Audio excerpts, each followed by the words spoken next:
уникалната ситуация, която наблюдаваме днес. Всъщност това е уникална демонстрация на сила, смелост и амбиция.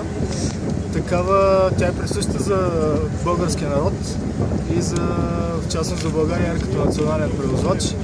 Но тук видяхме днес няколко върха, както казах и в началото. От една страна страхотният самолет Airbus A220, който е изключително модерен. Това е самолет на 21 век. И от друга страна силата на духа, физическата сила на тия страхотни мъже, които показаха, че могат да се противостоят даже и на самолет. Колко тежи и всъщност колко дърпа обикновено?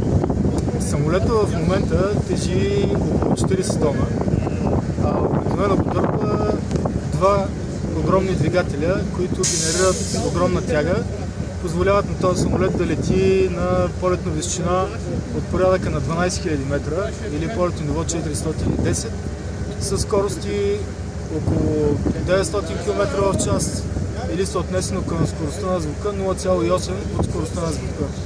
Може да прелети с една зарядка разстоянието, което е в обхвата на целия европейски континент. Около 6700 км. Благодаря ви.